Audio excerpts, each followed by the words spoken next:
Business Hour. Bonsoir Marie-Josée, bonsoir à toutes et à tous. Bonsoir Laurence.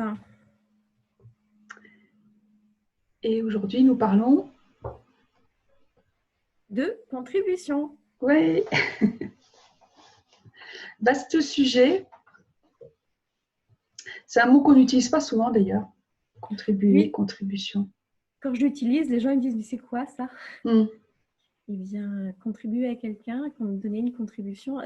Après, quand on commence à décliner dans des phrases, ça parle un petit peu plus. Mais ça reste encore un peu mystérieux. Alors, est-ce que tu peux nous dire ce que c'est ? Et c'est vrai que j'emploie ce mot-là surtout depuis que j'utilise les outils d'Access Consciousness en fait. On parle beaucoup de contribution, de contribuer aux uns aux autres, d'être une contribution pour le monde, pour nous-mêmes aussi, pour nos business aussi. Et c'est, comment est-ce qu'on pourrait dire ça ? Ça peut être, moi je vois ça un peu comme apporter sa pierre à l'édifice. Ça peut être faire quelque chose ensemble, apporter ce qu'on sait faire, nos compétences à quelqu'un d'autre.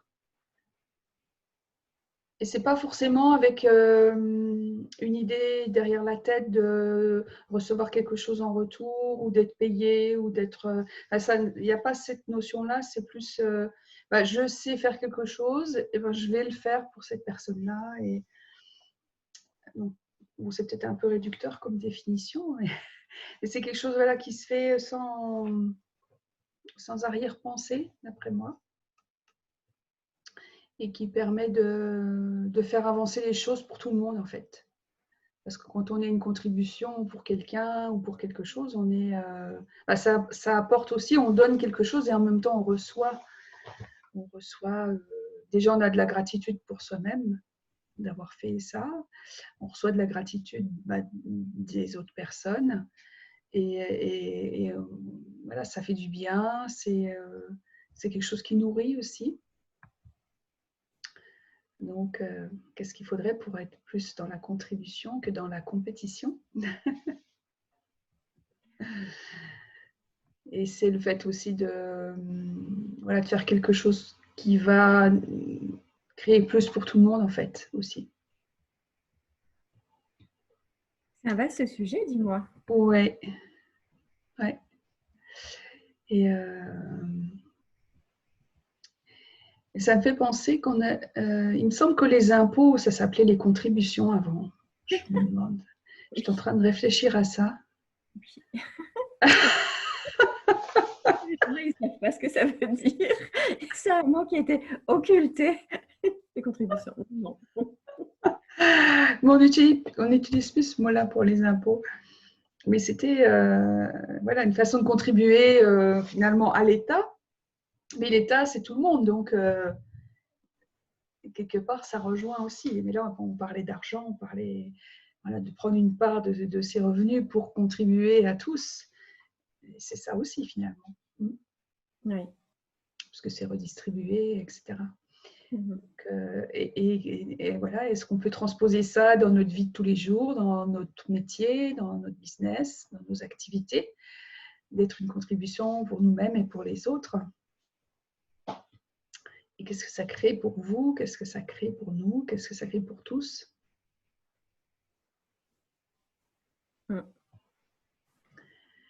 Et dans ce côté contribuer aussi, il y a, comme je disais au début, apporter sa pierre à l'édifice, parce qu'on a chacun nos propres compétences, nos propres qualités, notre expérience. Et voilà, et quand chacun amène ce qu'il sait faire, ses compétences, ça permet à tout le monde d'en bénéficier aussi. Même à la personne qui amène sa contribution, puisqu'elle reçoit en retour plein de choses, et c'est très, très agréable en même temps, à la fois de faire quelque chose qui va aider ou qui va permettre de créer quelque chose de différent, de plus grand. Et cette sensation de faire partie d'une équipe, d'amener quelque chose, c'est aussi très agréable et très enrichissant sur différents plans en fait. Quelque part, ça te permet d'avoir une place. Aussi, oui. De donner du sens à sa vie. Parfois, on contribue sans s'en rendre compte. Oui. Parfois, on contribue parce qu'on a vraiment l'impulsion de dire mais là, je peux faire quelque chose, je vais le faire. Là, si je le fais, ça va aller mieux. Si je donne ce petit coup de main ou ce savoir-faire ou ce savoir-être, ça va faire avancer les choses. Donc, c'est vraiment une participation à un projet, à quelque chose de... Pas forcément collectif, ça peut être juste pour une personne, mais c'est jamais que pour une personne parce que ça impacte forcément d'autres personnes aussi. Oui. Et puis, oui, tu parlais de coups de main, de coups de pouce. Voilà, quelquefois, ça peut être une toute petite chose finalement qui amène beaucoup plus finalement. Et je parlais aussi de compétition à un moment donné, parce que là, on n'est pas à regarder ce que font les autres, ce qu'on sait faire, ce que les autres savent faire, etc. C'est plus un peu comme une mise en commun. Et chacun se retrouve gagnant, en fait. Au bout du compte, ça profite à tout le monde d'être une contribution. Gagnant-gagnant. Oui. On parle souvent de ça, oui, où tout le monde s'y retrouve. C'est pas parce que je vais contribuer à quelque chose que je vais me faire avoir. Par exemple, il peut y avoir cette notion-là qui apparaît. Oui, où je vais y perdre, ou je vais me faire avoir parce que les autres vont profiter de moi, ou il peut y avoir des choses comme ça aussi. Mais là, c'est plus par rapport à la compétition, finalement. Et être une contribution aussi, ça peut aussi être une invitation pour les autres à le faire aussi, finalement. De montrer qu'on peut créer différemment, autrement.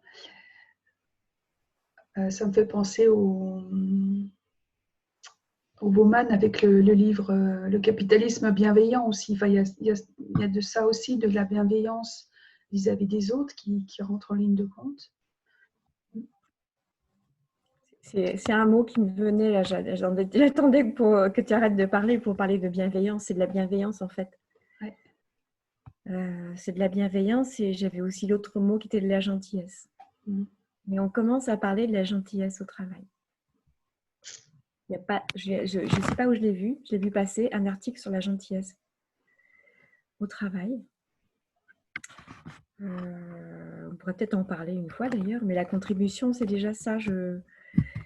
J'attends rien forcément en retour, je le fais parce que c'est un élan de l'être, c'est un élan de la personne.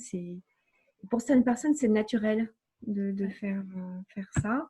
Après, dans notre société, ça n'est plus trop naturel parce qu'on va penser à soi, ses objectifs.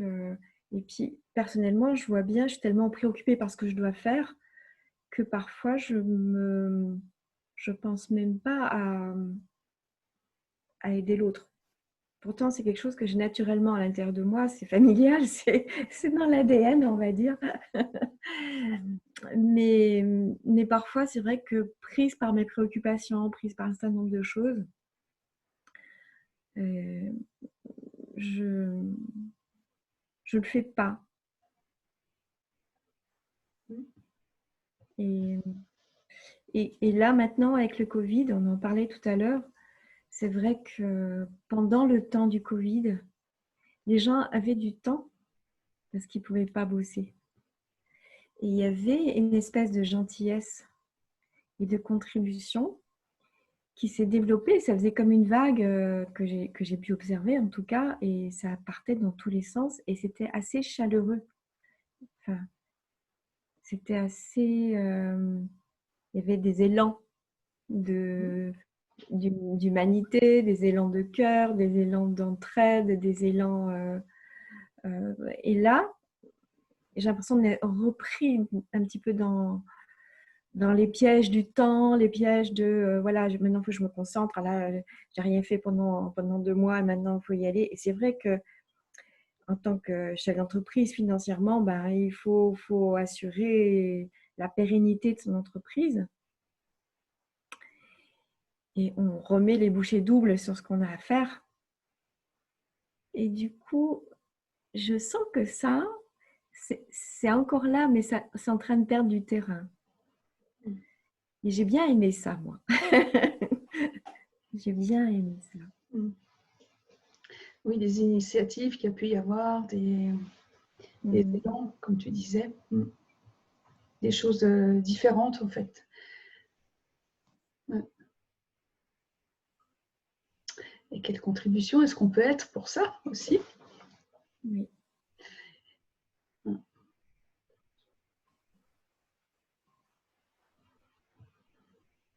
Oui, et puis le marché,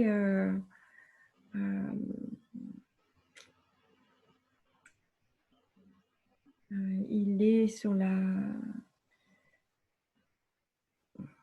compétition quand même, la compétition, ou en tout cas le gain sur des objectifs à atteindre. Mais si quelqu'un nous aide à atteindre un objectif, et si moi j'aide à quelqu'un à atteindre son objectif, est-ce qu'on perd quelque chose en donnant à l'autre? Est-ce qu'on perd un peu de temps? Mais si par ailleurs c'est quelque chose qui se développe, qui reprend sa place, même si j'aide quelqu'un, c'est quelqu'un d'autre qui va m'aider, ou ça va être quelque chose, une énergie qui va se retrouver partout, enfin, ou un mouvement qui serait une contribution pour tous. Oui, c'est ça. Qu'est-ce qu'il faudrait? Ouais. Et c'est aussi ce truc de se dire, bah, si je prends du temps pour aider, pour contribuer, est-ce que là on regarde bah, à court terme, bah, est-ce que ça va avoir une répercussion négative sur moi, ce que j'ai à faire, sur mes objectifs et tout ça? Ou est-ce qu'on le fait parce qu'on a envie de le faire, on ne regarde pas aux conséquences? Et voilà, c'est ça aussi de... Est-ce que c'est quelque chose qu'on fait gratuitement, dans le sens où on a envie de le faire et on le fait, on ne se pose pas plus de questions, est-ce que ça va me rapporter ou pas? C'est pas forcément la première question qui nous vient en tête. Et c'est vrai que maintenant, voilà, déconfinement, tout ça, nouvelle situation économique, est-ce qu'on peut être toujours dans la contribution? Est-ce qu'on n'a pas d'autres contraintes finalement qui sont devenues plus prioritaires et qu'on laisse cette contribution de côté? Est-ce que c'est une obligation? Est-ce que fondamentalement, ce qui empêcherait la contribution, c'est la peur? J'ai peur de ne pas avoir assez de temps, j'ai peur j'ai peur de me perdre, j'ai peur de perdre quelque chose si je contribue à l'autre et du coup, je ne vais pas le faire. Oui, c'est vrai qu'il peut y avoir de la peur. Ça peut être aussi, pendant que je fais ça, je ne fais pas autre chose. Oui, c'est donc la peur. Ça a une répercussion sur mes affaires, ça a une répercussion sur mes activités, sur mes bénéfices ou que sais-je. Oui, mais ça, c'est une peur. Parce Mmh. que tu peux aussi dire, ben voilà, si je contribue, ben ça, d'une façon ou d'une autre, ça va me revenir et tu peux avoir confiance en ça. Exact. Là, il n'y a pas cette confiance, en fait. Ni cette conscience. Ni cette conscience. Oui, puis c'est aussi par rapport au temps. un courant très significatif, de dire si je perds du temps entre guillemets à contribuer aux autres, pendant ce temps-là, voilà, est-ce que vraiment mes affaires à moi vont avancer? Est-ce que quelqu'un d'autre va contribuer pour moi? Donc c'est tout on est peut-être plus dans le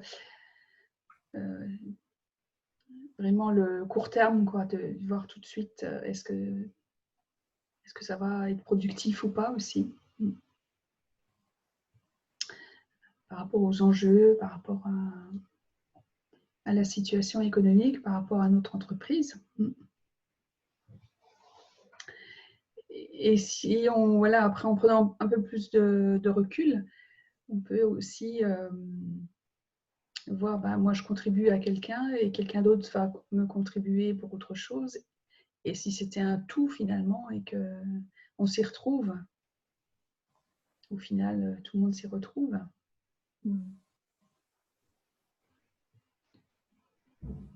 C'était aussi baisser ses barrières par rapport à ça, en se disant je reste dans mon truc à moi, comme ça je fais ce que j'ai à faire et chacun fait ça et voilà, et tout le monde s'y retrouve. Peut-être pas forcément finalement. Et au contraire, de voir quelle contribution est-ce que je peux être, quelle contribution est-ce que j'ai envie d'être aussi, qui ferait que au final tout le monde pourrait en tirer avantage, moi y compris.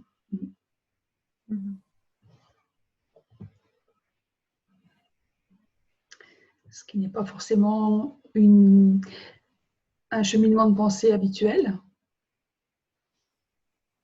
Et par rapport à cette bienveillance aussi, d'insuffler plus de bienveillance autour de soi en étant soi-même bienveillant. Est-ce que ça peut aussi amener comme une vague de bienveillance qui se propagerait? Et qu'est-ce que ça pourrait créer d'autre? Malgré tous les enjeux, bien sûr, que l'on a tous. L'image qui me vient, c'est pardon, je peux parler là, ça Oui, va? vas-y. L'image qui me vient, c'est une image, c'est de la mécanique. Si tu mets un cheval, il va être capable de tirer un certain poids, donc il a une certaine puissance. Tu mets 2 chevaux ensemble, ils vont tirer plus que 2 fois le poids qu'un cheval peut tirer. Ça exponentialise les capacités. On pourrait dire que si une personne fait une chose, elle a déjà un certain potentiel, et si plusieurs personnes s'y mettent, le potentiel, il est exponentiel en fait. Il y a une puissance. On a à y gagner, peut-être pas tout de suite. Peut-être qu'on ne voit pas tout de suite les bénéfices du fait d'aider les autres, mais c'est le collectif qui peut y gagner. Et le collectif, c'est chacun. Donc c'est vrai que parfois on a l'impression qu'on va perdre du temps, ou qu'on va perdre, mais ça n'a rien à voir avec aussi l'estime de soi qu'on peut trouver avec ça, le rapport, les relations avec les autres, elles vont prendre une autre dimension. Oui. Et comment cette période de Covid peut amener ces questions-là et continuer à déranger suffisamment pour que ces questions-là ne restent pas dans l'oubli et juste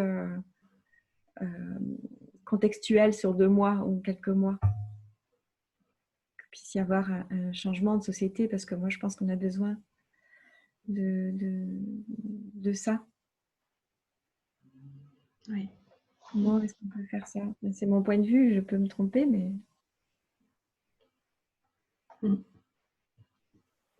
Et puis c'est aussi sortir de cette compétition aussi je suis seule contre tout le monde et comment on peut passer au-delà de ça finalement.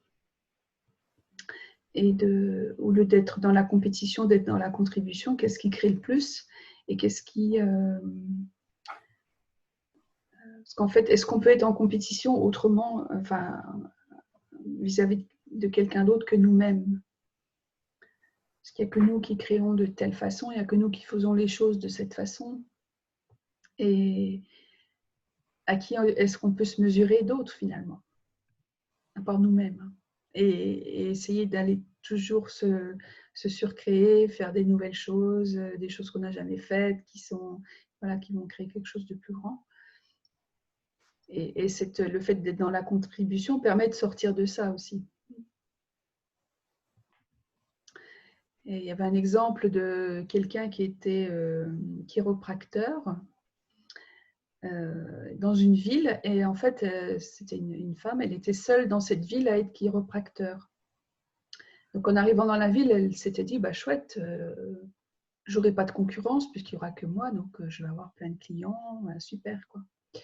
Et en fait, ce qui s'est passé, c'est que personne ne savait ce que c'était un chiropracteur, vu qu'elle était la première arrivée dans cette ville. Et finalement, elle n'avait pas de clients, puisque personne ne la cherchait, puisque personne ne savait ce qu'elle pouvait proposer, ne connaissait ce que c'était, etc. Voilà. Et les choses ont commencé à changer quand il y a un deuxième chiropracteur qui est arrivé. Et donc, voilà, à eux deux, finalement, ils ont pu faire connaître ce que c'était et développer chacun, voilà. Donc, il y a ce côté-là aussi à voir. Que du coup, ils étaient une contribution l'un pour l'autre. Ils n'étaient pas des concurrents. Il y a aussi l'union fait la force, hein, comme on... Ça peut, dans les proverbes, on peut retrouver des choses aussi. On peut poser deux questions. C'est comment est-ce que je peux être une contribution? Comment est-ce que je peux contribuer? Et comment cette situation peut être une contribution pour moi? Même si elle ne paraît pas à mon avantage. Mais en posant ces questions-là, et c'est l'art des questions d'accès, ça permet de rendre ça possible. Et ça remplace la peur, la crainte. Oui. Et puis de rester dans une question ouverte qui va amener d'autres choses, peut-être une autre vision des choses, voilà, un autre angle de vue, un autre point de vue. Il y a d'autres réponses du coup. Qu'on ne voyait peut-être pas avant. Et à partir de là, on va pouvoir agir différemment, avoir une autre vision des choses et peut-être être moins dans la compétition et plus dans la contribution, dans l'envie de créer autre chose aussi. Puis c'est pas parce qu'il y a toujours eu de la compétition qu'il faut continuer ça. Est-ce qu'on peut être l'agent de rupture, l'agent qui va permettre de changer les choses on me disait, tiens, toi, tu formes des gens et après ils vont être tes concurrents finalement. Donc ça sert à pourquoi tu formes autant de gens qui après risquent d'être en concurrence avec toi? Oui, c'est sûr que on peut voir les choses comme ça et en même temps on peut se dire oui, mais plus on est à proposer ça, plus il y aura du monde qui va le connaître, qui va le rechercher et à partir de là ça peut profiter à tout le monde finalement.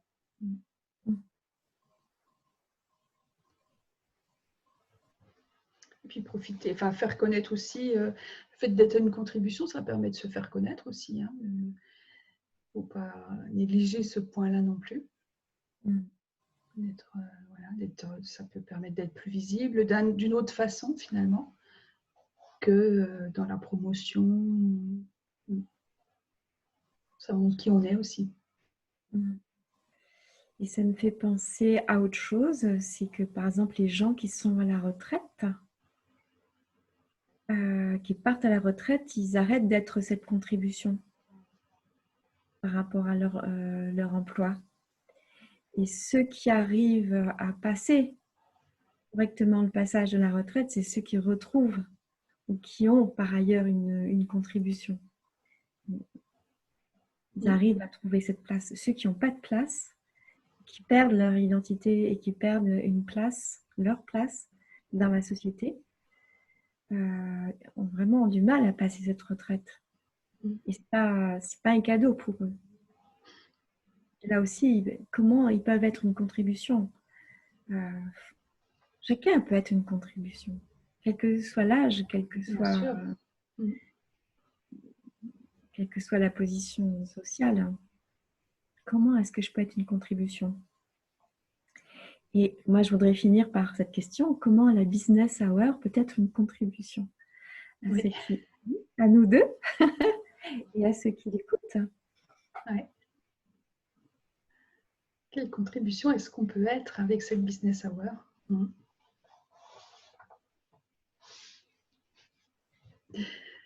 Donc, c'était notre question du jour.